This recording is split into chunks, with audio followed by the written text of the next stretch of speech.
Entonces, el tema de hoy es, dijimos, llegamos a la semana 11 del trimestre. Pánico en el estadio.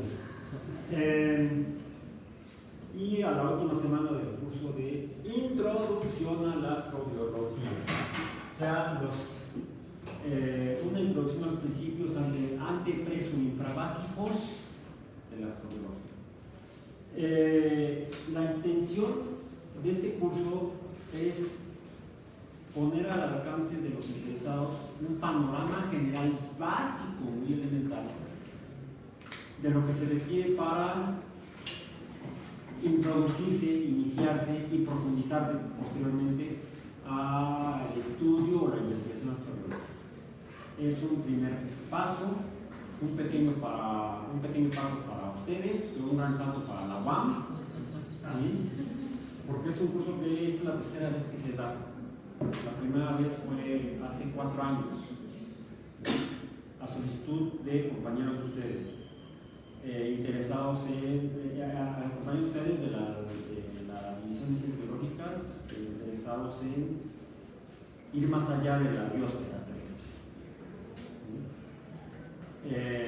Afortunadamente ha dado como consecuencia el que ya algunos compañeros han hecho sus proyectos de investigación en temas astrobiológicos, inicialmente fuera de la UAM, en laboratorios que trabajan temas sobre diversos aspectos de la astrobiología, principalmente en la UAM, principalmente en ciencias nucleares.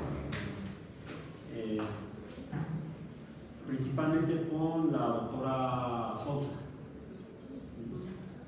Valeria Sousa. Al menos 2 compañeros de ustedes de biología experimental han hecho su proyecto de investigación sobre PI, antiguamente PDI, en temas relacionados con la astrobiología. Entonces, ¿se puede? Sí se puede. En la UAM sí se puede. No tenemos, desafortunadamente, laboratorios que aborden estos temas de manera formal. Y ya tenemos una primera experiencia que ha costado sangre, sudor y lágrimas, de iniciar un pequeño proyecto de investigación de alumnos, en particular una alumna, en temas relacionados con astrobiología, en un laboratorio en la Unidad Escapuzal, un laboratorio de la División de Ciencias Básicas e Ingeniería, que estudia gases, comportamiento de plasmas y gases. Y es así como se planteó ese proyecto por parte de una compañía de ustedes de la Escuela Experimental. Entonces, este es el objetivo del curso. La idea nunca ha sido el profundizar demasiado, quizá tanto como uno quisiera, porque no se puede en un trimestre. Y no se puede tampoco, no es en la realidad. Con una visión realista no es factible, es más, ni siquiera es conveniente intentar hacer un curso más profundo, más avanzado, cuando desafortunadamente los planes de estudio de la división no consideraron cuando se planteaban originalmente ya hace algunos años, entraban en vigor en el 2013, abordar temas aparentemente lejanos de la biología, como sería la astrobiología. Se requieren, como hemos visto a lo largo del trimestre, manejar, comprender al menos principios fundamentales y quizá no tan básicos de física, de química, de biología misma, pero sobre todo de una manera integral, no como disciplinas dispersas, separadas, como convencionalmente se hace en la estructura de las instituciones educativas, del sistema educativo convencional escolarizado, en el que se separa el conocimiento de disciplinas. Así se aborda en las aulas por parte del personal docente, y se ve por un lado matemáticas, por otro lado se ve física, por otro lado se ve química, por otro lado se ve biología, por otro lado se ve decoración de interiores, y no se considera que pudieran quizá estar relacionados. Es más, no se reconoce que están relacionados. Y no fue exageración de mi parte hablar de decoración de interiores, porque cuando se aborda el tema dentro de la biología como introductorio. El tema de los viajes tripulados, debemos considerar la adecuación de interiores. Hasta eso. Es algo que los ingenieros encargados, los administradores de los proyectos, tanto soviéticos como norteamericanos, aprendieron de manera difícil a lo largo de la experiencia. Empezaron por un enfoque básicamente de ingeniería, muy de ingeniería, con sustento en la comprensión y uso de las leyes de la física. Lograron unos primeros éxitos, pero también se dieron cuenta de algunos fracasos.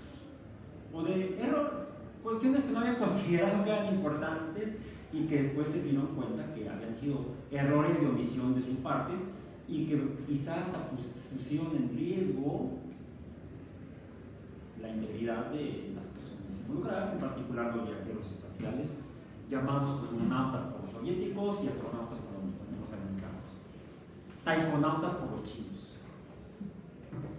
¿Cómo les diríamos en México? Viajeros espaciales.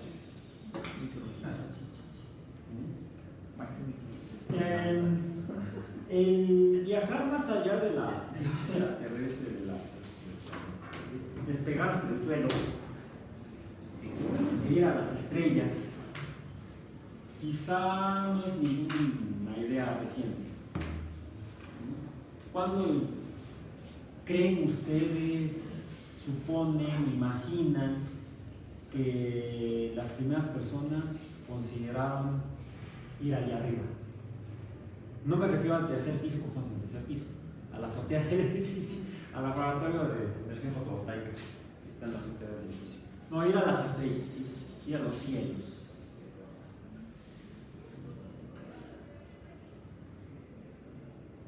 Por escrito está en las tradiciones helénicas, algunos, quizás está sustentado en hechos reales, como luego en las películas. La historia de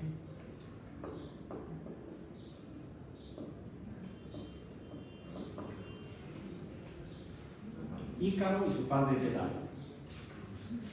Ícaros y Dédalos. En español, Ícaro y Dédalo. Sí, la recuerdan. ¿De qué trata? ¿Qué sucedió? ¿Qué dicen que sucedió? Se les quemaron las alas. No, se derritieron. Antes tuvieron que. Bueno, se estaban escapando. Estaban escapando de la isla de Creta. Minos en aquel tiempo. ¿Sí? ¿Qué más? Y su padre, y Dédalo construyó unas alas con cera, me parece. Dédalo era ingeniero. De hecho, es el que dice la tradición, había diseñado el laberinto de Minos, donde el rey de Minos había encerrado al Minotauro. ¿Sí? El que le puso los cuernos. Más bien, al Minotauro fue el que le pusieron los cuernos. Cabeza de toro. ¿Sí? ¿Qué más? Y luego ya estaban ahí volando, e Ícaro se emocionó y voló mucho al sol y se calentó y se calentaron las alas y se derritieron. Se derritió la cera, se despegaron las plumas y entonces se precipitó y su padre nada más vio como su hijo moría al estrellarse contra el mar. ¿Dónde fue, según la tradición? ¿Dónde sucedió? Hasta el nombre le dieron los griegos, al mar Icário. Es una pequeña región marítima en las costas de Grecia. Ahí fue donde dice la tradición griega que sucedió. ¿Sucedió? No sabemos, pero lo real es que está el laberinto, se han encontrado los restos arqueológicos, está sustentado en hechos reales. La cultura cretense fue efectivamente una cultura con alto desarrollo de tecnología y ingeniería para la época. Y quizás era el fondo de los ingenieros. Quizás sí experimentó con aerodinámica, como siglos después hizo Leonardo. Leonardo observando, estudiando el comportamiento aéreo de las aves, hizo estudios de aerodinámica. Que luego, personas como Otto Lilienthal, un ingeniero alemán del siglo XIX, tomó como base para hacer planeadores y llevar a cabo experimentos. Desafortunadamente, uno de esos experimentos se falleció. Falló la aerodinámica y falleció al estrellarse con los planeadores. Sin embargo, logró avanzar a tal grado su comprensión y descripción de la aerodinámica que sus principios los usaron los hermanos Wright para diseñar sus primeros planeadores y luego el primer flyer, la primera máquina voladora construida por los humanos más pesada que el aire, decimos, porque ya volaban antes con globos aerostáticos y con dirigibles. ¿Bien? Aprovechando el principio de Arquímedes, pero no en fluidos líquidos, sino en fluidos gaseosos. Es lo mismo. Es el mismo principio de Arquímedes que él describió para los fluidos líquidos, para el agua, el mismo principio en el que se sustenta el vuelo con gases más ligeros que el aire, como el helio, como el hidrógeno, nada más que ese es peligroso. Hace pum. Mucho cuidado. Entonces, quizás desde entonces los humanos quisieron ir más allá. Nada más que les falló algo en el concepto. Se acercó al sol, según la tradición, según la leyenda. Pues que dice que viajó 150 millones de kilómetros. Ahora lo hemos visto, lo hemos revisado en el curso. Hemos estudiado el sistema solar, la estructura y composición y funcionamiento del sistema solar, y ahora sabemos que no sería tan fácil ir al sol y que se nos quemen las alas, ¿no? Por cierto, ahorita hay una misión en operación, en fase operativa, que está estudiando el sol de manera cercana. ¿Ya la han revisado? ¿No? Revista. No en este momento, porque es una misión robótica, es un viaje robótico, un viaje espacial robótico, es una nave automática que se maneja por sí misma inicialmente, puede ser manejada de manera remota por los ingenieros, pero gracias al desarrollo de la computación la nave puede controlarse a sí misma de manera programada. Bien, pero vamos a orientarnos hoy a las personas, en las personas vamos a orientar. Después de Ícaro y Dédalo, pues ya saltamos hasta Leonardo, ¿sí? Pero Leonardo fue siglo XVI, ¿sí? ¿No? Siglo XVI, 1500 y algo, ¿no? ¿Sí? Siglo XVI, porque Copérnico nació en el siglo XV, siglo XV y son contemporáneos. Copérnico y Leonardo, Nicolás Copérnico, que fue uno de los con los que empezamos el curso. Y Leonardo, que nació en Vinci, por eso decimos Leonardo da Vinci, o de Vinci, o de Vinci. Decir de Vinci es como decir, ¿dónde naciste? La Paz. Es como decir La Paz, La Paz, La Paz, La Paz con nosotros.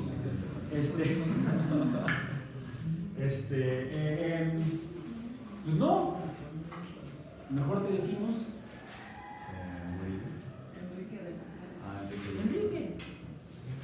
Enrique, sabemos que es Enrique porque él es Enrique, en cambio mucha gente nació en La Paz. Es Leonardo, fue Leonardo, nació en Vinci. Porque he escuchado que mucha gente dice, no, es que Da Vinci. ¿Quién? Pues Da Vinci, ¿cuál de todos? De esa ciudad hay mucha gente, históricamente digo. En la misma ciudad estuvo Albert Einstein. Sí, ahí vivió un tiempo. Cuando su familia emigró de Alemania al norte de Italia, que ahorita no se puede porque está cerrado por la epidemia, vivió un tiempo en la zona de la Toscana italiana, en la zona montañosa. Entonces, quizá el estar presente en las montañas, se puede ver desde arriba, inspira a la gente para ir más arriba todavía. Entonces, Copérnico nos dice que existe el sistema solar. Leonardo utiliza las ideas quizá y las avanza. Con base en Leonardo mencionamos a Otto Lilienthal.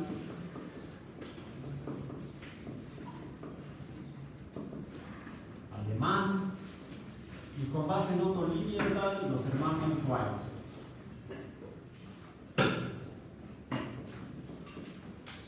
Hermanos White, Orville y Wilbur. Pero ellos, todos ellos estuvieron en el aire, no más allá. El primero en pensar en más allá del aire, fue Johannes Kepler, ya en el siglo XVII. 1609 publica su Nueva Astronomía.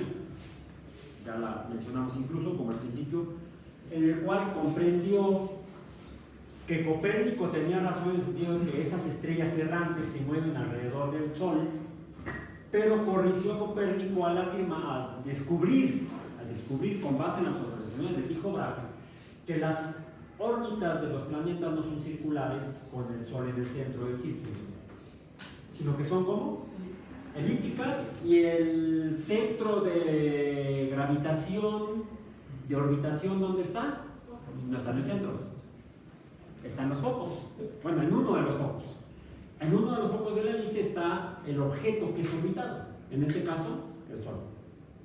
Entonces, si bien el concepto del sistema solar lo crea Copérnico, el que lo mejora, lo corrige es Kepler, y en su comprensión del movimiento de los astros, es el primero en pensar que tal vez sí se pueda viajar a ellos, aunque como no sabe cómo, sabe cómo se mueven los astros, pero no sabe cómo ir a los astros. Entonces él lo que hace es un poco a la idea de las tradiciones fantásticas griegas, él lo ve como un sueño, y en un sueño viaja a la luna. De hecho escribe una novela, la primera novela de ciencia ficción de la que se tiene registro, solo que no la publicó en vida, se publicó después de que murió él. Se llama El sueño, precisamente, Somnium, donde escribió que viajaba a la luna, visitaba la luna, conocía a los seres que vivían en la luna, y para viajar usó unas palabras mágicas que usaba su mamá, que era bruja. Bueno, no bruja, era hechicera, curandera, vendía drogas. Sí, se la llevó la Julia. La acusaron de brujería, la encerraron y le tomó a Kepler como 6 años sacarla del campo. Ya ven, hay una lana, no sé. ¿Qué vas a pensar? Desafortunadamente, creo que al año, a los 2 años fue cuando murió Kepler. Quizás hasta el agotamiento emocional fue que le costó la vida. Murió muy joven, a diferencia de Galileo. Murió antes que Galileo. Murió, me parece, en 1639 de haber muerto Kepler, no recuerdo la fecha, el año. En cambio, Galileo murió en el 42, 1642. Al año siguiente, pocos meses después,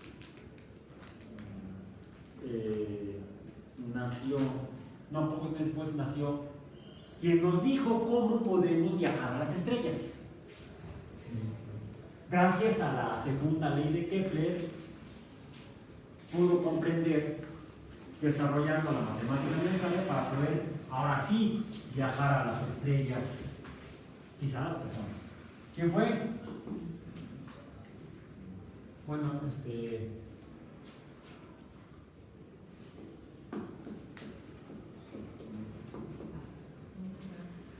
Isaac Newton. Sí, Isaac. ¿Y cómo podemos viajar a las estrellas? Según Newton.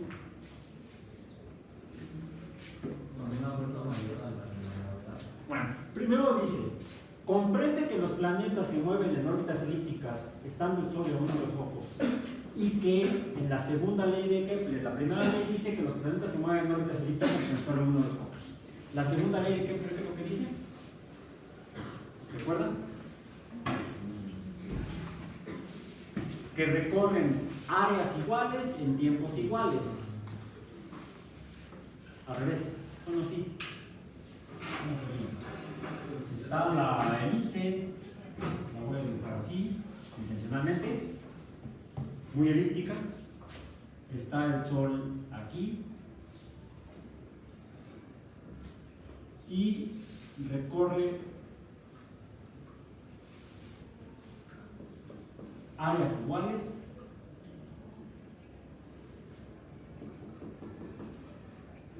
a 1, a 2, a 1 es igual a 2 en tiempos iguales. Ya estamos en la física del viaje espacial. Ahora sí, Newton es el que nos lleva a comprender cómo podemos viajar con base en la física.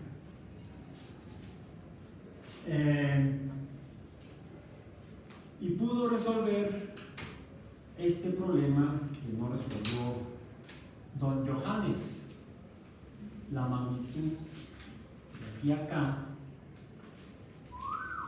de aquí a acá, tendríamos la distancia 2 en función del tiempo, la distancia 1 en función del tiempo.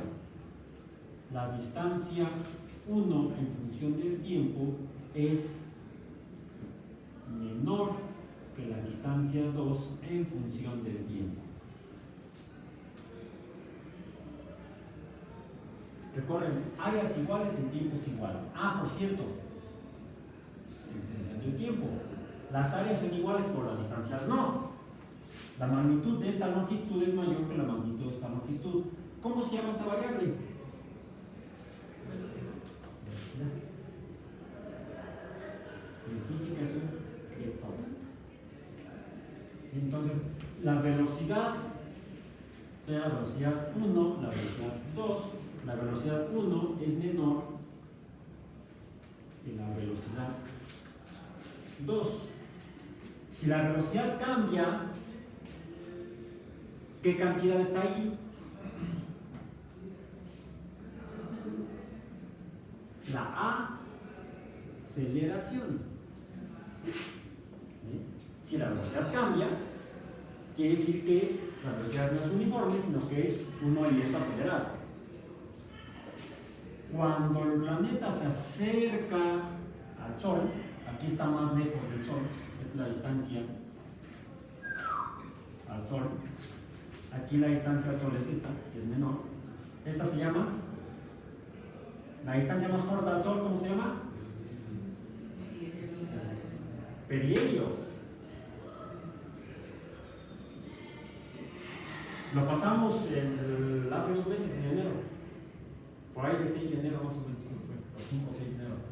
Y esta distancia más larga es el afelio. Esta va a ser el 4 de julio. Vamos a estar más lejos del Sol que hace 2 meses, que en enero. Cuando nos acercamos al perihelio, la velocidad aumenta. Cuando nos alejamos hacia el afelio, la velocidad disminuye, es menor. Esta es más grande que esta. Por lo tanto, el movimiento es acelerado. Y eso fue lo que descubrió don Isaac. Y lo que dijo fue que el movimiento tendría que ser uniforme y rectilíneo. No es ni uniforme, es a velocidad variable, y no es rectilíneo, es curvo, porque algo modifica el movimiento. ¿Qué es ese algo? Las fuerzas. Fuerzas. ¿Sí?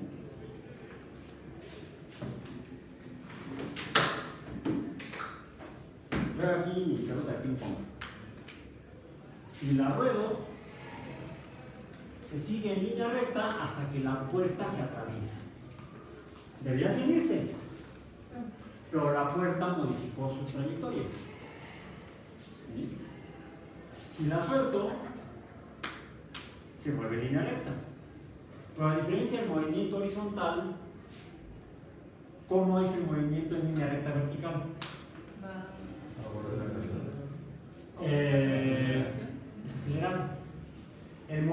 justo sobre el suelo, cuando yo la ruedo, es a una misma velocidad, es uniforme. Bien. Ahí va. Ni siquiera rebotó, entonces hubo varias parábolas. Dijo el Señor a sus discípulos. Esa fue la parábola. No sé si está. La caída libre, ya lo mencionamos muy al principio, es acelerada. ¿Qué significa? Que aumenta su velocidad. Que aumenta su velocidad. No es uniforme, se parece a esto. Cuando se acerca a la Tierra, la suelta, se acerca a la Tierra. Cuando se acerca a la Tierra, se acelera. Agua pasa por mi casa. Más bien, la pelota pasa por la se acerca a la Tierra. Esto lo estudió Galileo. Galileo Galilei. Galileo, que fue contemporáneo de Johannes Kepler. De hecho, se escribieron, se cartearon. Ellos sí, no se conocieron físicamente, vivían en dos regiones diferentes. Galileo también en el norte de Italia, en la zona de Venecia, en Pisa, y Kepler en el centro de Europa, pasando los Alpes, y los separaban. Una cordillera montañosa los separaba a los dos, pero se escribían y no había internet ni correo electrónico. De hecho, Galileo le escribió a Kepler cómo hizo su anteojo, telescopio. Kepler intentó hacer telescopios, no le salió ni uno. Entendió la física, la geometría, de tallar los lentes, pero era medio malcuacho para eso. No era muy bueno fallando lentes, a diferencia de Galileo. Galileo estudia la caída libre y Johannes Kepler el movimiento de los planetas. Newton integra ambos conocimientos y usando precisamente, bueno, no la integral sino más bien la derivada, llega a la conclusión de que los objetos que tienen masa cambian su movimiento, su velocidad, debido a las fuerzas. Entonces, hay una fuerza que está ejerciendo de alguna manera el Sol sobre los planetas que los acelera. Su conclusión final es la segunda ley del movimiento descrita por Newton. La primera es la de la inercia. Todos los objetos tienden a mantenerse en movimiento rectilíneo uniforme. Se dan cuenta cuando van en el metro sin sujetarse y el tren se para antes de llegar a la estación. ¿Qué sucede? Ustedes se siguen en línea recta sobre el pasajero que está junto. Vos hay que sujetarse del tubo. Si quieren con un Kleenex o un papel, un pañuelo desechable actualmente de manera preventiva. ¿Sí? Es la primera ley, la ley de la inercia. Es la segunda ley del movimiento newtoniano. Según Newton, los objetos cambian su velocidad debido a que hay cosas llamadas fuerzas que modifican el movimiento de las masas. Bien, ¿cómo te me recuerdas? Tengo que poner en silencio antes de que suene el mío. La tercera ley del movimiento descrita por Newton, ¿cuál es? Es importante para el viaje espacial. ¿Tripulado o no tripulado? Pero aquí nos vamos. Ya lo hicimos, ¿no?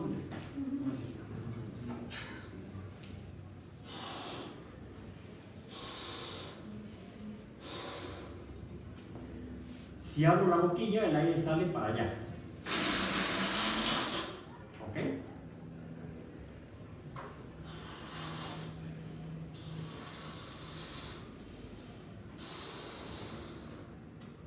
Si abro la boquilla, el aire sale para allá. ¿Para dónde se movió el globo? Para el lado opuesto. A toda acción hay una reacción de la misma magnitud y de sentido opuesto. Por eso el concepto de los vectores, de las cantidades vectoriales, es fundamental. Esto nos dice que esto es un número, pero tiene dirección. La dirección es importante. No es lo mismo acercarse al Sol que alejarse del Sol. No es lo mismo acercarse a la Tierra que alejarse de la Tierra. No es exactamente igual.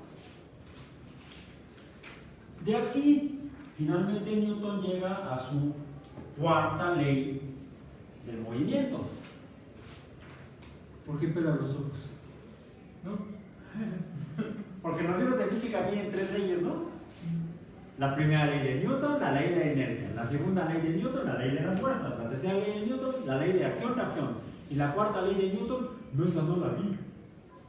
Sí, también está, nada más que no lo llaman así. Sin embargo, en el libro donde las escribió las cuatro. En 1686 fue cuando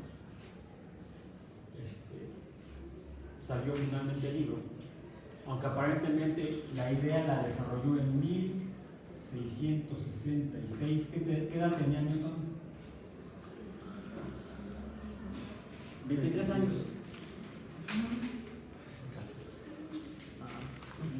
Cuando Newton tenía 23 años y comenzaba su carrera como profesor en la Universidad de Cambridge, sí nació en 1643, tenía 23 años. Hagamos cuentas. Pero hasta 20 años después lo publicó, porque no lo publicó entonces porque no tenía dinero.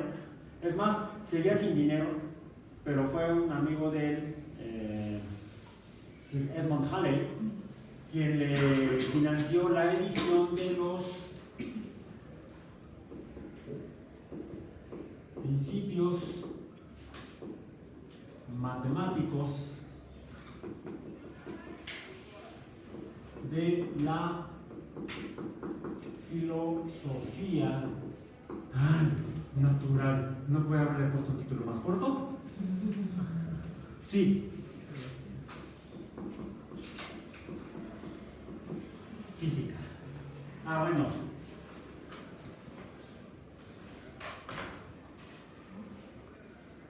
Física 1.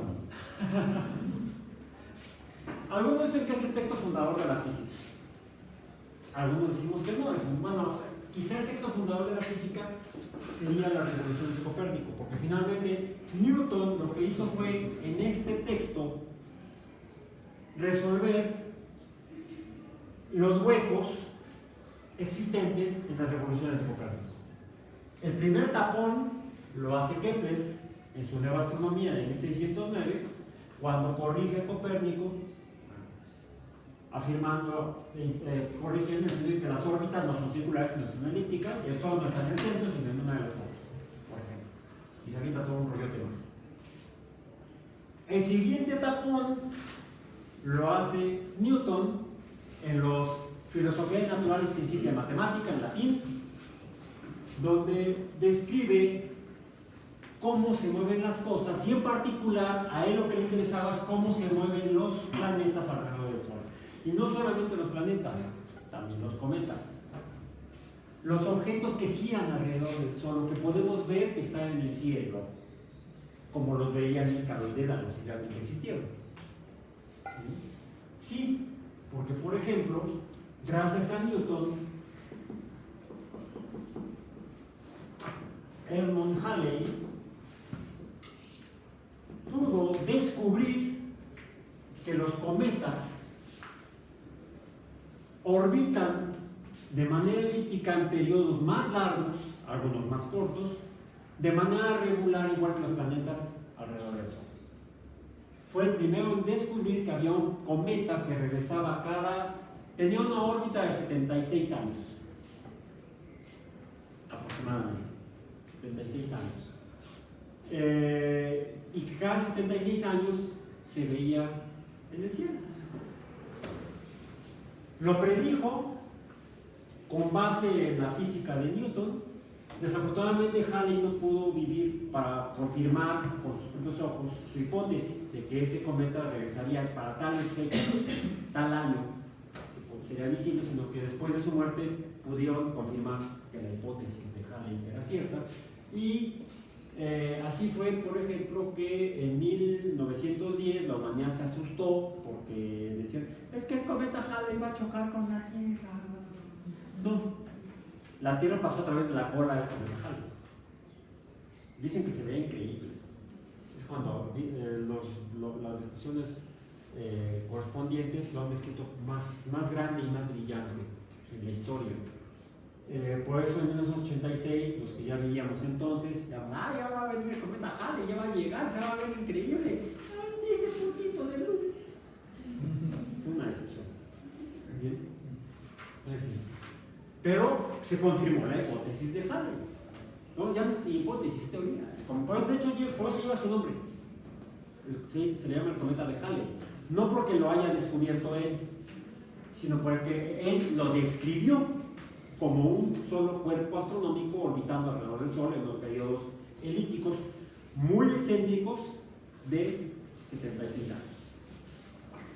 Entonces, la misma física que describe el movimiento de los planetas fue la que, en la cuarta ley de Newton, que dice que lo que provoca el movimiento de los planetas alrededor del Sol es una fuerza precisamente en la cual los planetas se precipitan hacia el Sol, se caen hacia el Sol, o sea, gravitan hacia el Sol. Esto es gravitar. El jugador gravitó, cayó. Ya no entendemos con ese significado al verbo gravitar, pero históricamente así fue en español. Incluso en otros idiomas, como el gravitate, era caer.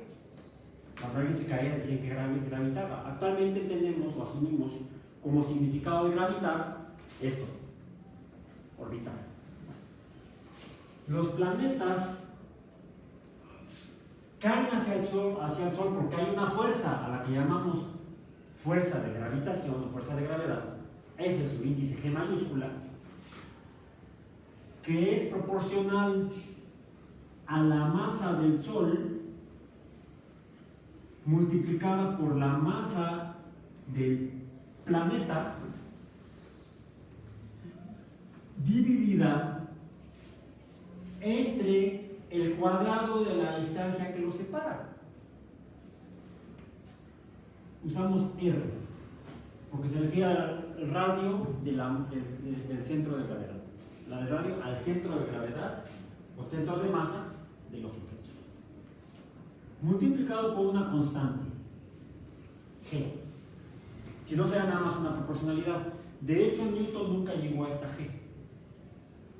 Él, en sus principios, describe que los planetas orbitan alrededor del Sol en órbitas elípticas, como decía Kepler, y la razón por la cual cuando están cerca del Sol recorren una distancia mayor que cuando están lejos del Sol es porque el producto de las masas dividido entre el cuadrado de la distancia es la magnitud de la fuerza con la cual se jalan unos a otros, uno al otro. El más masivo jala más al menos masivo. El menos masivo se acerca al más masivo. Si las masas fueran iguales, se acercarían mutuamente. Pero si una masa es más grande que la otra, la masa más pequeña se acerca a la masa más grande. La tercera ley de Newton, la inercia es la que impide que caiga directamente sobre la masa más grande y ayuda a que se aleje de la masa más grande. Si no existiera la tercera ley de Newton, ya no estaríamos aquí. En cuanto la Tierra se formó alrededor del Sol, se hubiera precipitado hacia el Sol y ahí se acabó la vida en la Tierra. Es más, nunca surgió. Pero no, aquí estamos. ¿Por qué estamos? Porque la inercia permite que sigamos orbitando junto con la Tierra alrededor del Sol cada 365 días y aproximadamente 5 horas y media. Eso es lo que describe la física de Newton respecto al movimiento de los planetas. Pero hay otra cosa que escribió Newton en los principios matemáticos de la filosofía natural, en el capítulo titulado, en este libro, en el capítulo titulado Sistema del Mundo, que es el último capítulo del libro, hace un dibujo de la Tierra, donde pinta una montaña en la parte superior. Y aquí pone un cañón que dispara una bala. Dice, primera ley de Newton, la bala debería seguirse en línea recta. Ley de la inercia, ¿no? Y el movimiento rectilíneo uniforme. Pero la bala no se sigue en línea recta. ¿Por qué? Por la cuarta ley de Newton. La masa de la Tierra multiplicada por la masa de la bala del cañón hace que ésta interactúe y entonces la bala caiga aquí. ¿Qué requerimos para que la bala caiga más lejos? Más fuerza. Si no se quedó ni pegada. Aquí está mi bala de cañón. De cañoncito. Si la dejo caer, cae aquí abajo. Caída libre galileana. Si la empujo un poco hacia adelante, ¿cómo se mueve? En una trayectoria parabólica. Siguiendo las leyes de los vectores, la bala sale con una velocidad en X, pero al mismo tiempo, debido a la gravedad, sale con una velocidad en Y. Y la fuerza resultante hace que caiga en forma parabólica. La velocidad en Y la obtengo de esta, porque Galileo ya había intuido este valor. ¿Ya lo recuerdan cuál es? Esta A, medida por Galileo, antes de la segunda ley de Newton, de Newton, es M por G igual a W. El peso es igual a la aceleración de gravedad multiplicada por la masa. ¿Bien? ¿Cuál es el valor de G minúscula? No de G mayúscula. ¿Ya lo recuerdan? 9.81 metros entre segundo cuadrado al nivel del mar. Aquí, como estamos en la montaña, a 2.250 metros, la aceleración es menor. ¿Esta aceleración G a qué se debe? Al producto de estas masas y al cuadrado de la distancia. Más bien al cuadrado de la distancia. Mientras la distancia sea mayor, esto va a ser menor. ¿Dónde quedó la bala de cañón? Ahí. Conociendo esta aceleración, yo sé que si dejo caer la bala verticalmente, aquí,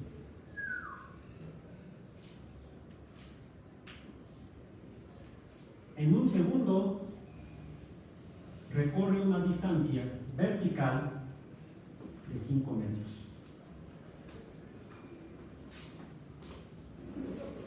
Quiere decir que de aquí a acá la bala tardó en un segundo, cayó de aquí a acá 5 metros.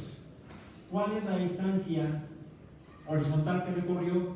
Pues depende de la velocidad en X, no de la velocidad en Y. La velocidad en Y depende de G. La velocidad en X depende de quien la lance. Bueno, se atravesó la puerta, pero aún así la pelota habría caído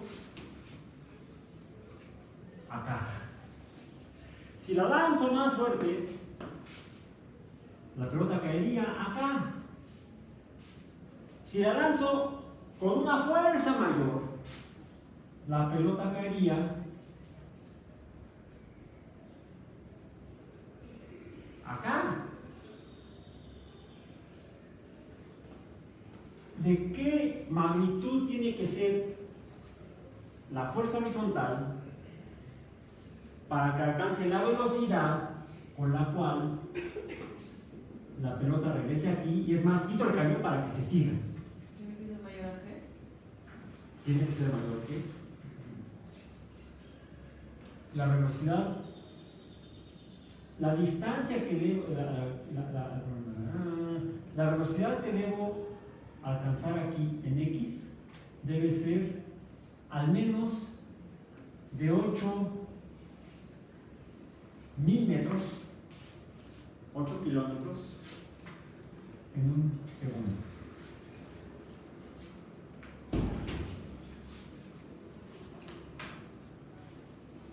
Porque si en un segundo alcanza 8 kilómetros, la pelota va a haber caído 5 metros.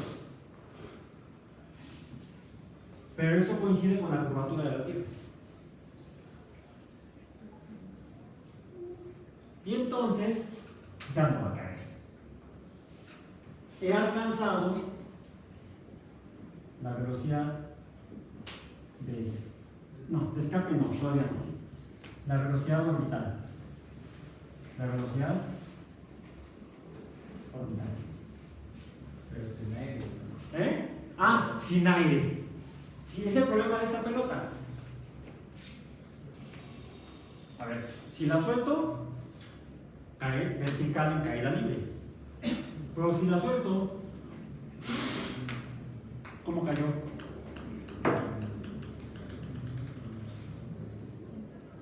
Y nada más porque le soplé.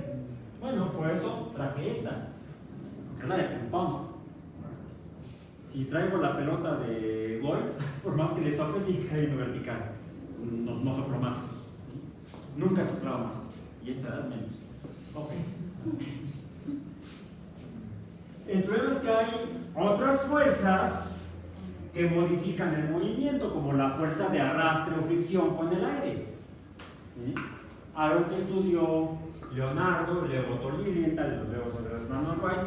Por eso es que sí es importante lo que hayan alcanzado a avanzar en los estudios de aerodinámica, los físicos y los ingenieros, para poder llegar al vuelo espacial, que es el que nos interesa, el viaje espacial. ¿Con tripulación o sin tripulación? Porque finalmente, pasando de aquí, de la superficie de la Tierra hasta 100 kilómetros, a esta distancia de la superficie de la Tierra, la densidad atmosférica es, vamos a decir, tiende a cero. No es cero, pero tiende a cero. Por cierto, también se debe a esto. La masa de la Tierra interactúa con la masa de los gases de la atmósfera. Entonces, los gases de la atmósfera caen sobre la Tierra y están más concentrados en la superficie, cerca de la superficie, que a distancias mayores. Por eso es que pasando 100 kilómetros, por convención, los expertos en estos temas afirman que inicia el espacio extraterrestre. Para alcanzar esta altura o distancia de la superficie de la Tierra y lograr no caer de nuevo a la Tierra, necesitamos al menos 8 kilómetros entre segundo. Por cierto, 8 kilómetros entre segundo como que no queda muy comprensible para la escala. ¿Cuántos son 8 kilómetros entre segundo? ¿Qué tan veloz o qué tan lento es? 8 kilómetros. Es como de aquí a la colonia del Valle, más o menos. En un segundo. Eso si no hay tráfico. Y si no te cacha la cámara de la fotomulta. Es más, a 8 kilómetros en segundo la cámara ni te ve. Te salvaste de la fotomulta. ¿Eh?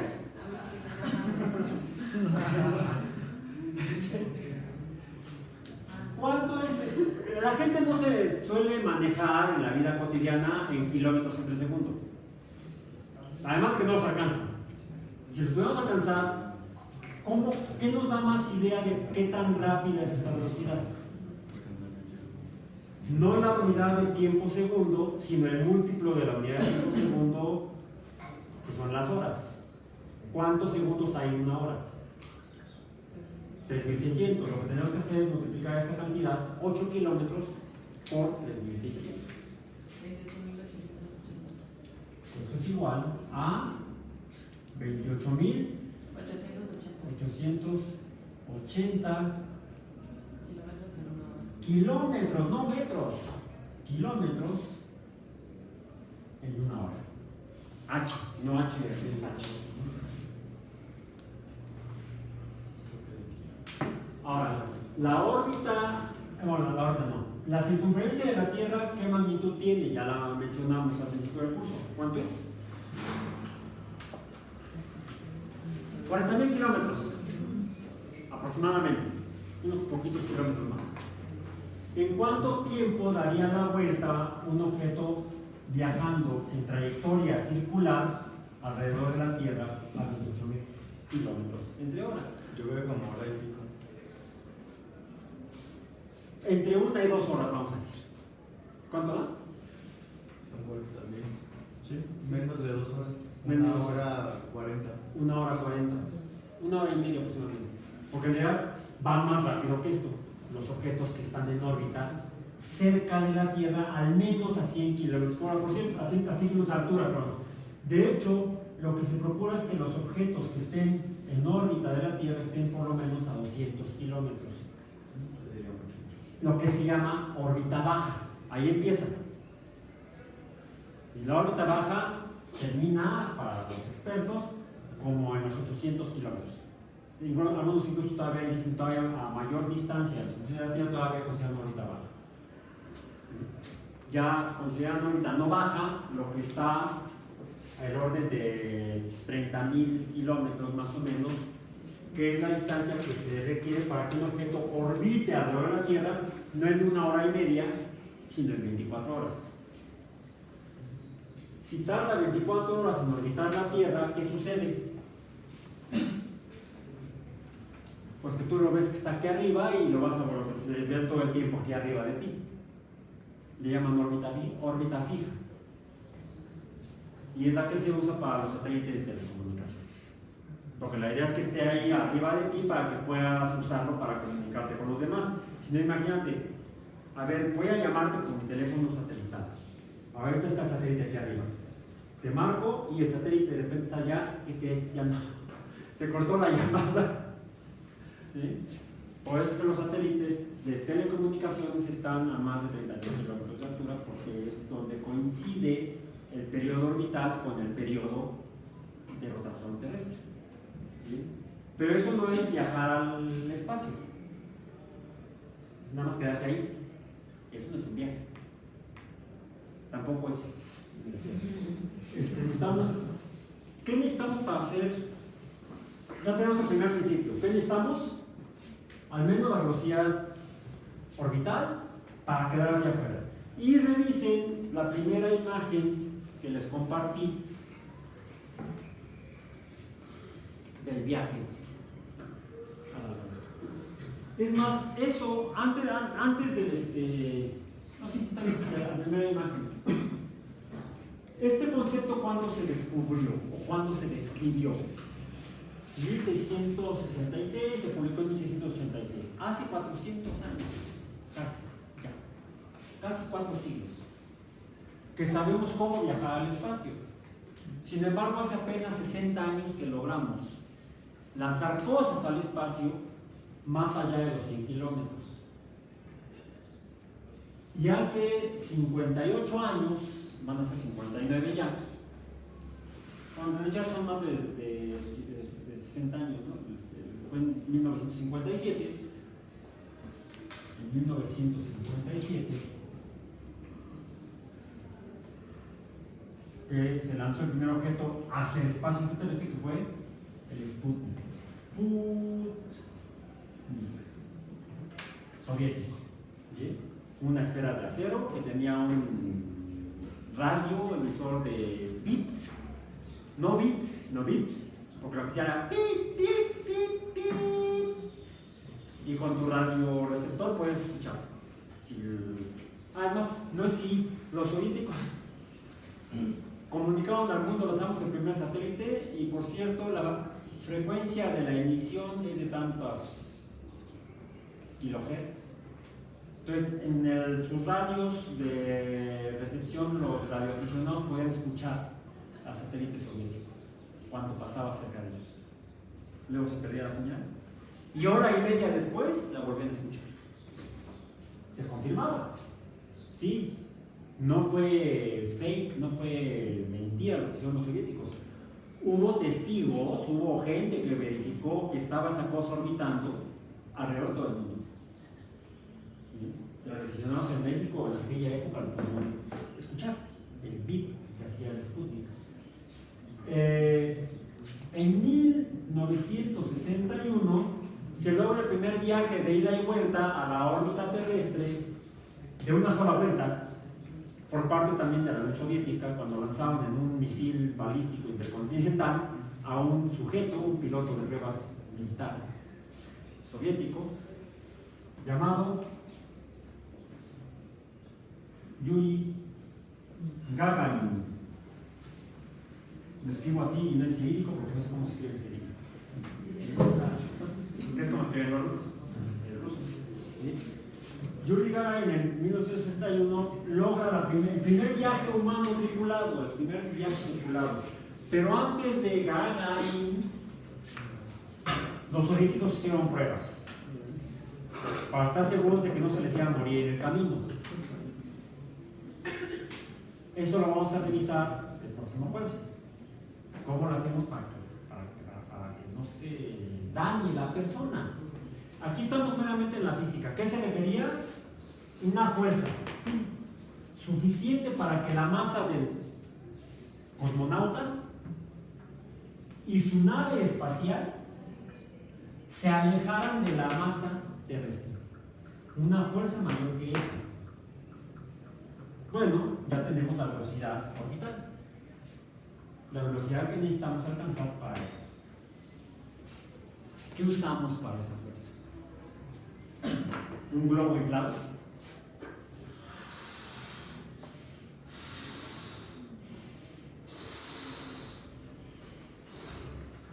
El primer lanzamiento desde la UAM Iztapalapa. ¿Alguien se quiere subir al globo? ¿Qué necesitamos para, usando la tercera ley de Newton, o de alguna otra manera podemos lanzar algo y que empiece a dar vueltas alrededor de la Tierra? Es lo que dice la física. Y desde 1686 lo sabemos. Por eso es que conocemos el número. Está en una de las imágenes, ¿no? En la primera de las imágenes. En la primera imagen.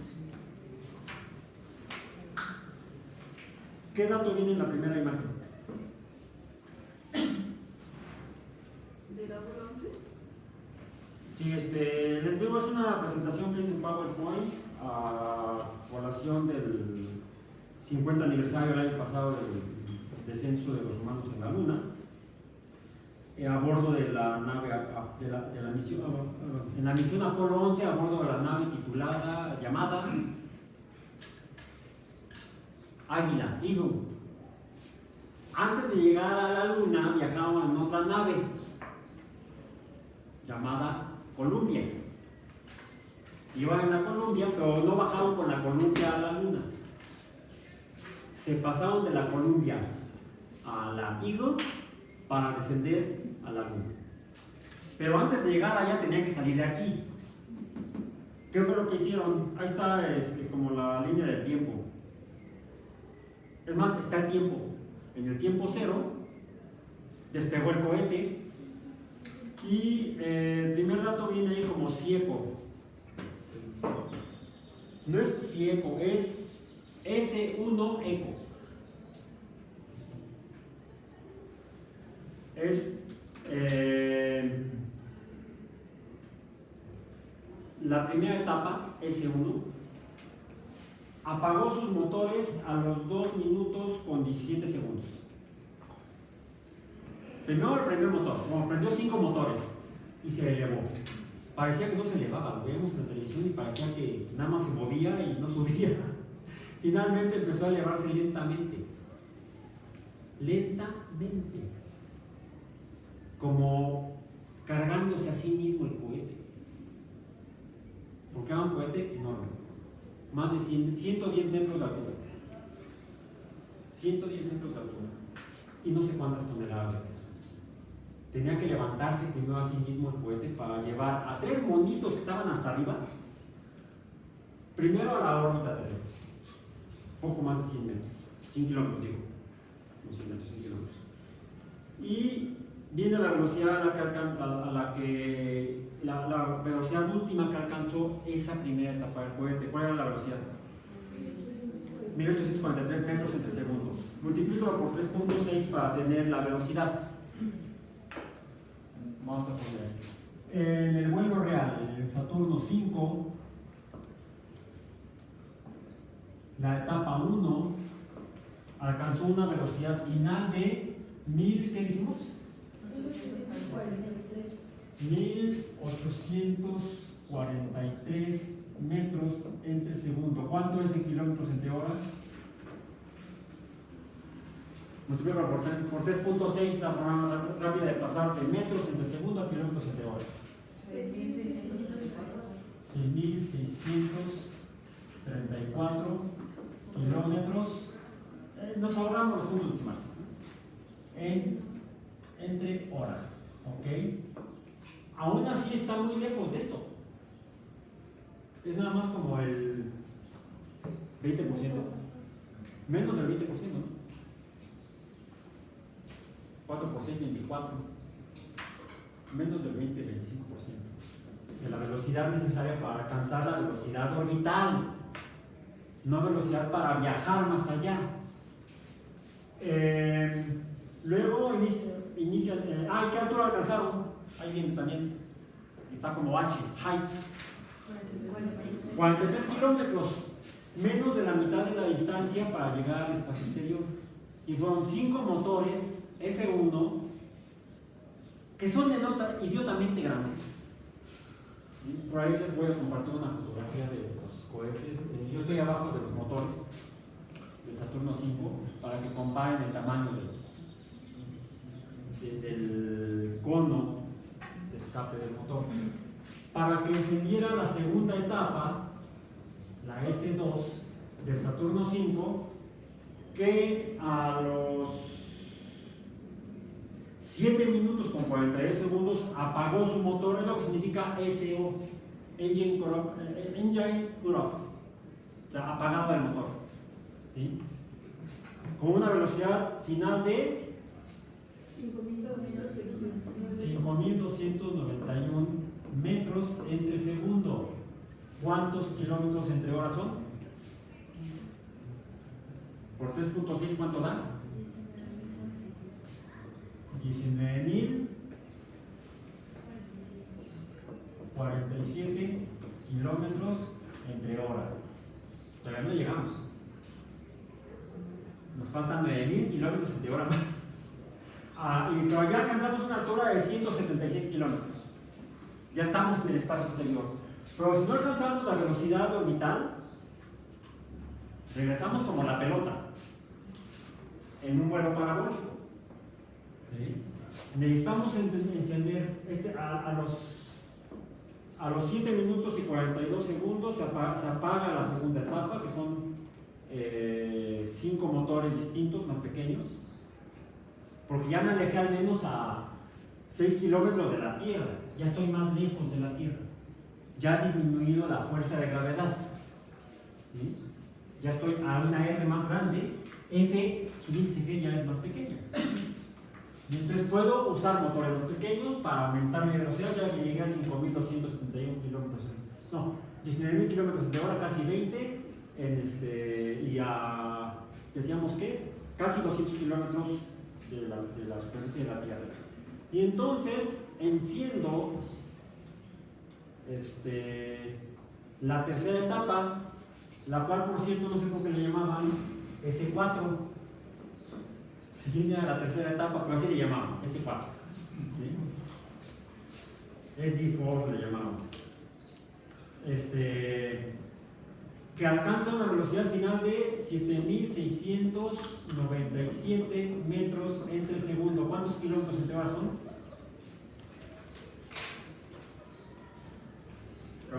Es aquí cuando alcanza ya los 190 kilómetros de altura. La etapa anterior alcanzó una altura de 100, aquí son 43 kilómetros altura. Esta es la velocidad. La altura acá es de 176 kilómetros. La velocidad final de la tercera etapa es ¿cuánto? 27.709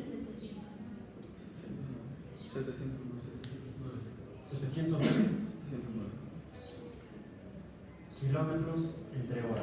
Ya prácticamente estoy en la velocidad orbital. No hay problema, porque de hecho se entró en una órbita elíptica, no una órbita circular. Entran en juego las fuerzas gravitacionales y entonces puedo mantenerme al menos durante una o dos órbitas allá arriba. Alcanza una altura de 190 kilómetros sobre el nivel medio del mar. Finalmente se alcanza la órbita a 7.793 kilómetros, 7.793, no mentira, metros entre segundo. ¿Cuántos kilómetros son? Esta es la órbita.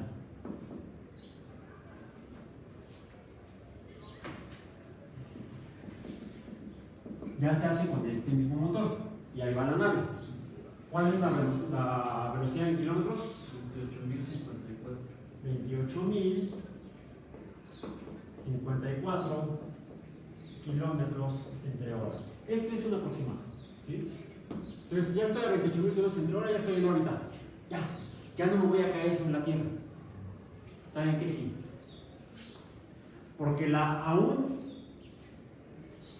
está a 191 kilómetros de altura, pero todavía hay algo de atmósfera que produce algo de arrastre, fricción, que se opone a la fuerza del cohete y va a provocar que en algún momento caiga.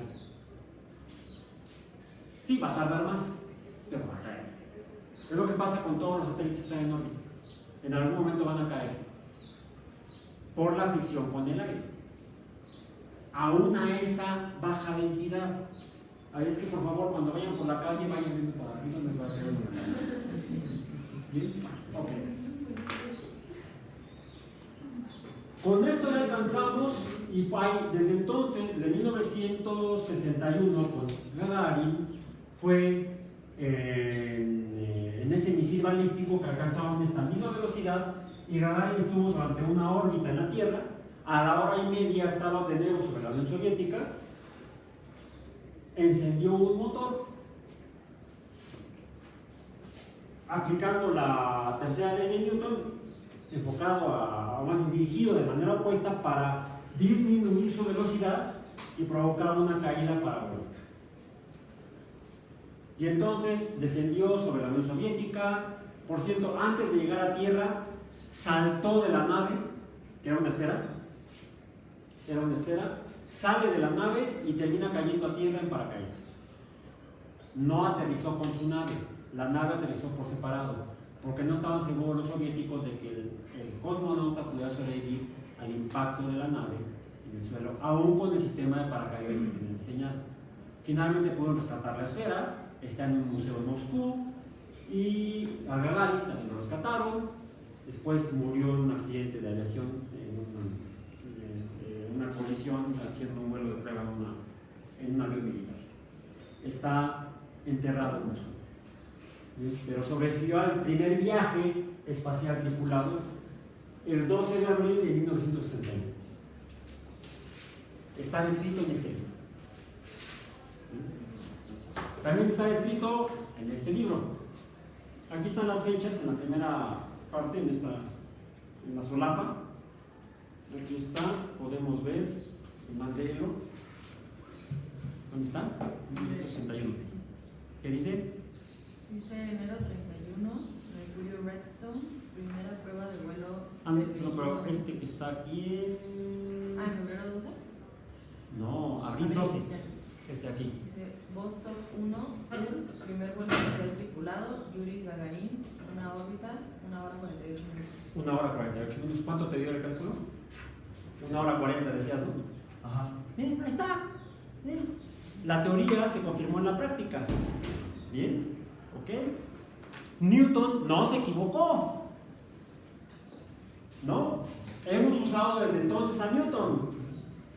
Con su conocimiento. A Newton no lo podemos usar, está enterrado. En la abadía de Westminster. La Westminster Abbey. Ahí es donde también enterraron bueno, Newton era un anglicano practicante, un cristiano anglicano practicante, muy devoto, merecía estar enterrado en una catedral. Pues también enterraron últimamente a un ateo, a Hawking. Ateo le enterraron adentro de la catedral, junto a Newton. Ahí está. Bien, bueno. En este libro está principalmente enfocado a las misiones norteamericanas, más que a las soviéticas, porque las soviéticas eran secretas. En cambio, las norteamericanas te hacían propaganda. ¿Sí? Decían, vamos, somos mejores que los soviéticos y por eso nos están partiendo el queso. El siguiente vuelo, antes de Gagarin, el primer vuelo tripulado no fue de un humano. El primer vuelo orbital tripulado fue de una perra, una hembra. Streeter. Sí, era una perrita que agarraron en la calle. Fue una de más de 2 docenas de perros que tomaron de las calles de Moscú para hacer pruebas de vuelo. Antes de lanzar cualquier cosa, se probaba la física de los sistemas para ver si funcionaban antes de ponerle a la persona arriba. Bien. Y el primer vuelo, está aquí un diagrama, un esquema de cómo era el sistema de la nave en la que lanzaba una Laika, que dijeron, está un paisano de Laika, un congénere de Laika, donde los soviéticos dijeron, lanzamos el primer satélite con un ser vivo adentro. Lo que no dijeron durante 40 años fue que la pobre Laika murió a los 80 minutos, o sea, antes de cumplir la primera órbita. Porque los sistemas, y es lo que vamos a ver el jueves, los sistemas que deberían haber mantenido a Laika viva, fallaron. Sobre todo los sistemas de regulación de temperatura. Se sobrecalentó la nave y murió por golpe de calor. Eso lo mantuvieron por secreto durante años. La idea era partirles el queso a los gringos. Y lo hicieron más de una vez. Y finalmente, en 1961 se logra el primer vuelo. Mencioné que Gagarin saltó de la nave antes de aterrizar. ¿Qué otro principio físico debemos considerar? Es lo mismo que caiga el rodador así, a que caiga así. Normal, falla un poco. No es fácil. ¿Cuál fue la diferencia? La superficie acolchada o la superficie no acolchada.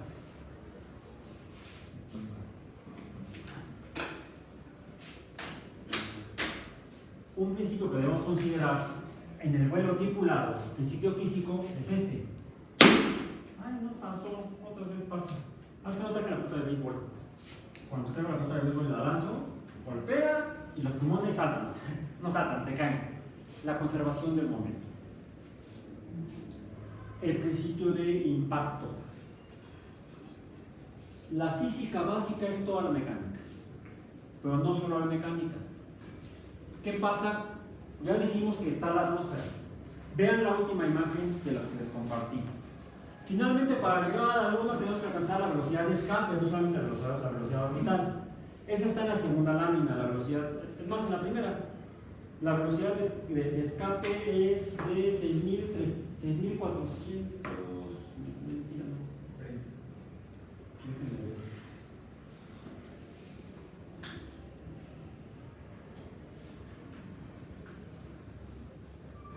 No, está en la siguiente. Está en la siguiente imagen.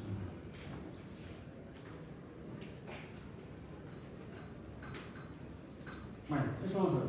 Vamos a la última imagen. La última imagen que muestra. La última imagen muestra el reingreso a la Tierra.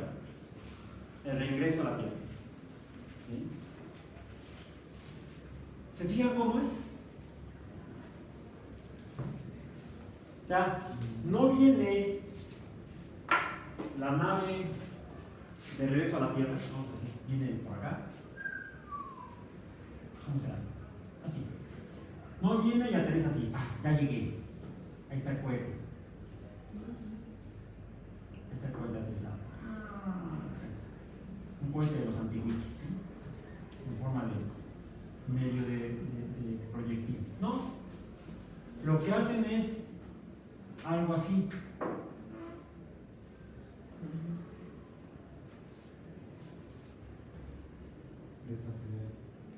Utilizan la atmósfera para desacelerar, porque viene la velocidad de regreso, esta es mayor o aproximadamente 40 y tantos mil, es mayor a 40.000 kilómetros entre hora. Casi el doble de la velocidad orbital, la velocidad de reingreso. Entonces tienen que disminuir la velocidad y lo que usan es la fricción con la atmósfera. Nace que hay un pequeño problema. La fricción genera tanto calor que los gases de la parte alta de la atmósfera se ionizan, liberando más calor. Se pierden electrones, liberando más calor. Las temperaturas que alcanzan están alrededor de los 2000 grados Celsius. 2000 grados Celsius. Quiere decir que lo que esté aquí se convierte en estrella fugaz. Se quema. Como cuando vemos la entrada de un meteorito o de una estrella fugaz, vemos la luz y se quema. Lo que al gas ionizado se le llama plasma. Los plasmas tienen temperaturas de orden de miles de grados Celsius. Pueden ser mucho más altas las temperaturas de un plasma. Un plasma de argón puede alcanzar los 10.000 grados Celsius. Pero el plasma atmosférico, su temperatura ronda entre los 1500 y 2000 grados Celsius, que es la temperatura que tiene que atravesar la nave espacial. Ahí debemos hacer uso de otros principios físicos que son los principios de la termodinámica, los flujos de calor. Pero la física del viaje espacial tripulado no solamente la mecánica newtoniana o la mecánica básica, también tiene que ver otras áreas de la física, como la termodinámica. Para viajes,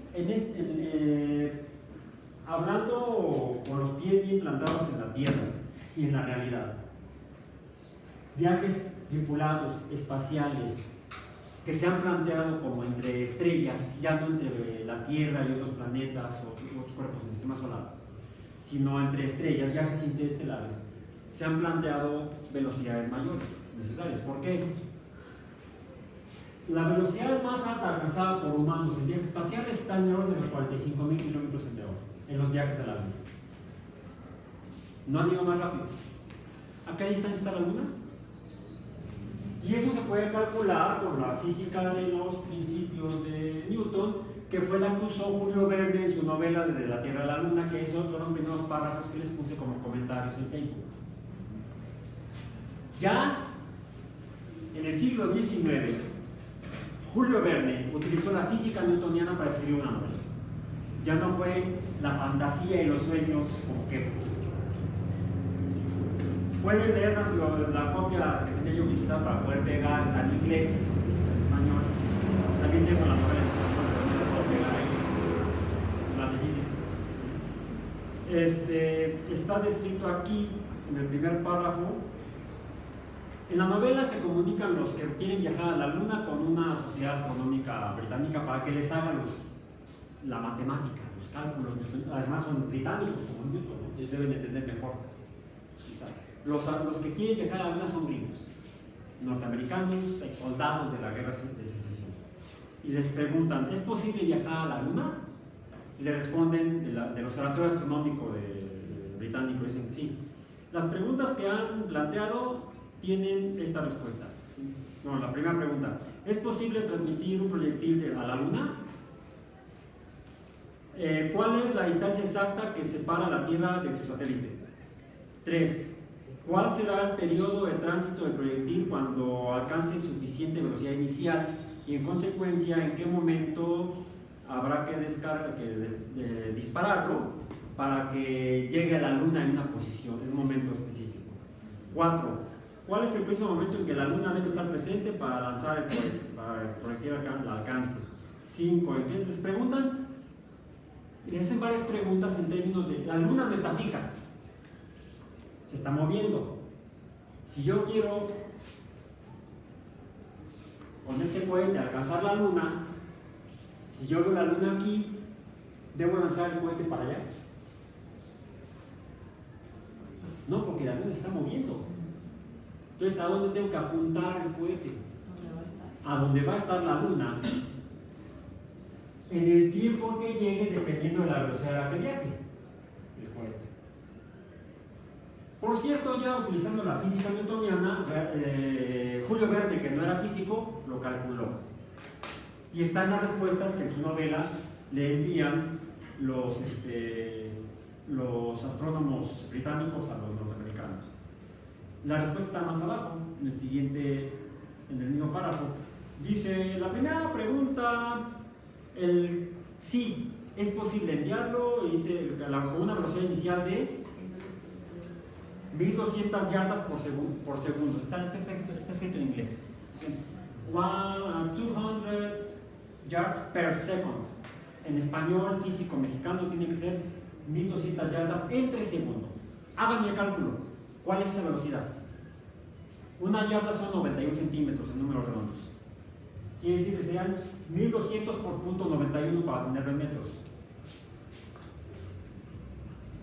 ¿Cuánto es la velocidad según Julio Verne y según sus viajeros gringos y sus astrónomos británicos? ¿Cuál es la velocidad que debió alcanzar para llegar a la Luna?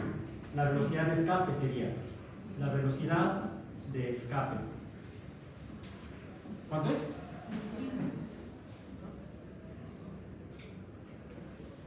1100 metros entre segundo. 1100 metros entre segundo. ¿Cuánto es esto en kilómetros entre hora? Multiplícalo por 3.6.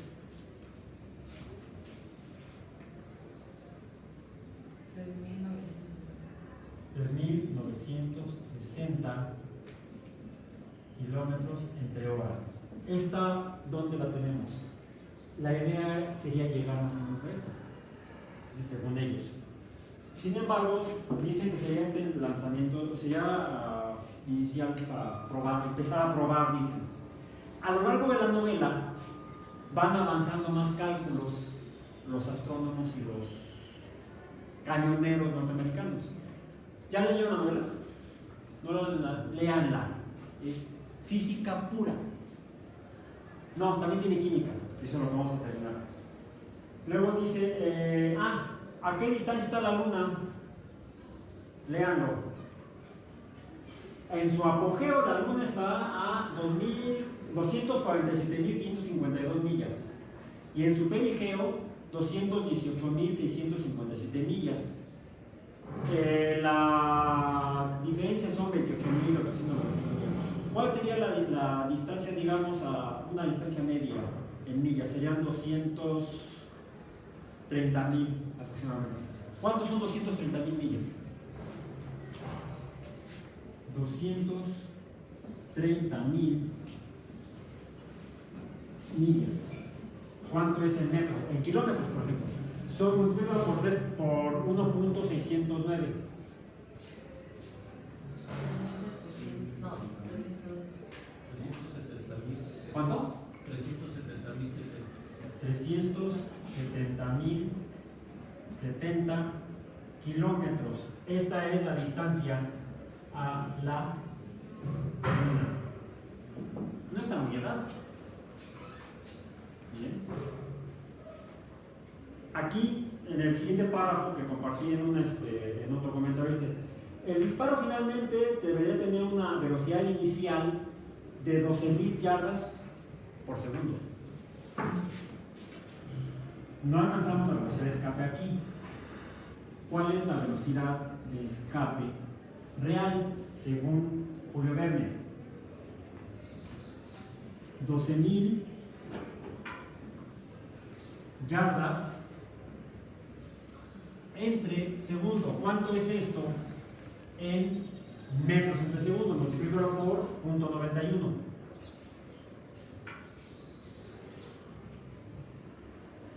Esto era una prueba nada más. Ya ponen más adelante la velocidad inicial del cañón. Usan un cañón, no un cohete. Y es ahí donde la comprensión de la física es importante. Y vamos a terminar con la química. ¿Bien?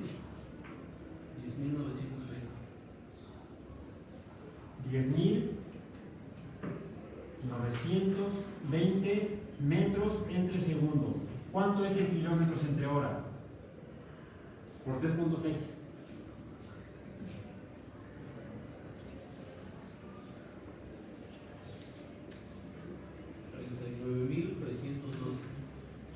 ¿39.000 qué? 312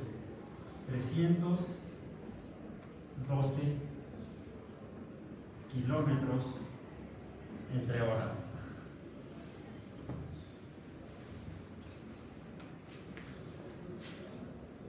(1864)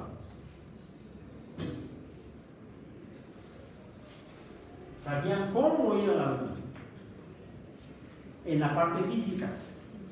El problema es la tecnología química que querían usar, la tecnología física que querían usar. Incluso predicen el tiempo que tardarían en llegar. Dice 83 horas en llegar a la atracción gravitacional lunar, más 13 horas en lo que caen sobre la Luna. Serían 96 horas. En una de las láminas les puse el tiempo que tardó en llegar Apolo 11 de la Tierra a la Luna. ¿Cuánto tiempo tardó?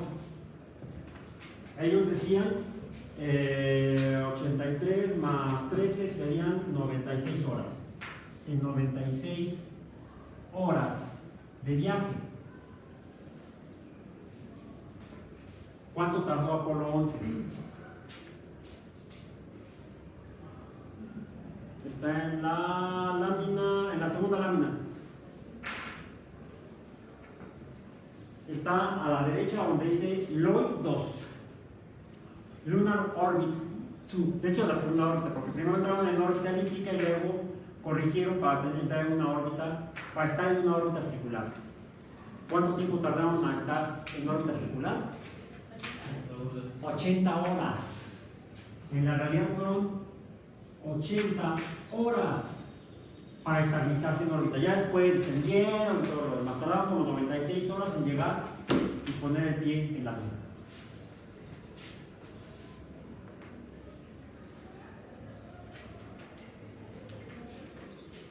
En el siglo XIX sabíamos cómo ir a la Luna en la física. El problema fue la química. En la última el último comentario que les puse de la Tierra a la Luna, mencionan que usaron un cañón, no un cohete. Según Julio Verne, había que usar un cañón para viajar a la Luna. Hay un problema físico. Tengo que alcanzar esta velocidad. 39.000 kilómetros entre hora al momento del disparo. La primera ley de Newton dice que todo cuerpo tiende a permanecerse en movimiento rectilíneo uniforme a menos que algo perturbe su movimiento, o también que todo cuerpo en reposo tiende a permanecer en reposo a menos carga o apertura. Su velocidad, ¿cuánto es? Cero. En el siguiente segundo tiene que llegar a esta velocidad. Si eso hubiera sido la realidad, los astronautas hubieran sido plasma, pero biológico. Hubieran quedado licuados por la aceleración, cambio de velocidad en tan poco tiempo. Fue la ventaja de viajar en cohete. Les digo que al principio que parecía que ni se movía, y poco a poco fue aumentando su velocidad. De modo que cuando los astronautas iban a esta velocidad, ni lo sintieron. Sí sintieron el movimiento, la vibración del cohete, se sentían como una licuadora, pero era por todas las vibraciones que se producían. Y sintieron poco a poco el aumento de la velocidad y la aceleración que los pegó contra su asiento. Es ahí también donde se tuvieron que desarrollar nuevos materiales para amortiguar esas aceleraciones en la masa física de los astronautas. Es ahí donde entra la química. Por ejemplo, en los materiales que usaron, incluso en el combustible que usaron, para lograr la expansión de gases que salían dirigidos, como en el globo. El cañón es esto.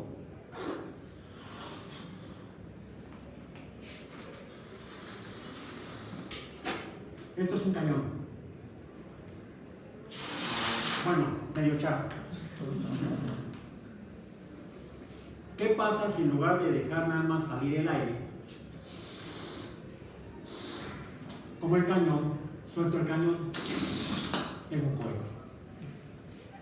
Es el mismo principio, la tercera ley de Newton, pero en el caso de la realidad la usaron para el movimiento de la nave. La diferencia, sin embargo, tenían la química y la termodinámica para poder calcular cuánta pólvora habrían usado en el cañón para alcanzar esta velocidad, dependiendo de la velocidad de expansión de los gases. Los artilleros del siglo XIX manejaban perfectamente la física y la química del momento para poder usar sus utensilios, sus cañones, para los fines que usaban. Y quizá podrían haber desarrollado esa tecnología, solamente que habrían convertido en licuado a los astronautas. ¿Sí? Qué bueno que no lo hicieron. Los cohetes en el siglo XIX eran diversión y material para asustar al ejército enemigo, pero tenían pésima puntería porque eran difíciles de dirigir. No se manejaban apropiadamente los principios de la aerodinámica para el vuelo de cohetes. Todo este conocimiento se desarrolló en el siglo XX y fue el que permitió estos dos éxitos: el manejo de la aerodinámica y los combustibles, la expansión de los gases. Y por eso es que para los cohetes no se usa, bueno, salvo últimamente en los cohetes de combustible sólido, los primeros cohetes, tanto soviéticos como norteamericanos, no usaban combustible sólido, pólvoras. Usaban combustibles líquidos, que al gasificarse podían entrar en combustión y los gases en expansión usarse para dirigir a los cohetes. Esa es la parte de la física y la química. La química está en cuál es el mejor material que al reaccionar químicamente, al romperse sus enlaces, libera más energía teniendo menos masa molecular. Y es por eso que la primera etapa del Saturno V usaba, hagan de cuenta, gasavión. Queroseno es el nombre técnico. Es el combustible para aviación. Un combustible derivado del petróleo de alto octanaje. Las siguientes etapas usaban oxígeno o hidrógeno líquido, que al gasificarse transforma en hidrógeno gaseoso, en contacto con oxígeno, que también se licuaba, al liberarse, se unía al hidrógeno y la reacción es termodinámica. Termodinámicamente es exotérmica. Libera calor, tanto que entra en combustión el hidrógeno, produciendo agua. Y tiene una velocidad como gas, la energía cinética del gas es extremadamente grande. Si la dirijo, puedo usarlo por la tercera ley de Newton para impulsar un cohete a una gran velocidad. Entonces, en la segunda y tercera etapa se usaron hidrógeno líquido como combustible, y en el resto, en el módulo de servicio de la nave de comando en la Columbia y en el módulo de descenso, en la nave de descenso en el Eagle, que eran ya 2 etapas, 2 fases, se usaron otros combustibles que están en la presentación PowerPoint que les estoy compartiendo. Bien, entonces con eso terminamos la parte de la física y de la química de los vuelos tripulados. El problema del vuelo tripulado no es tanto la física. Sí, porque necesitamos una gran masa para mover a poca gente. Para mover más gente necesitamos más fuerza. Más fuerza, aquí está. Y el problema es esto, la masa, necesitamos una fuerza grande. Pero la mayor complicación no es la química ni la física, es la biológica, y la que vamos a ver el próximo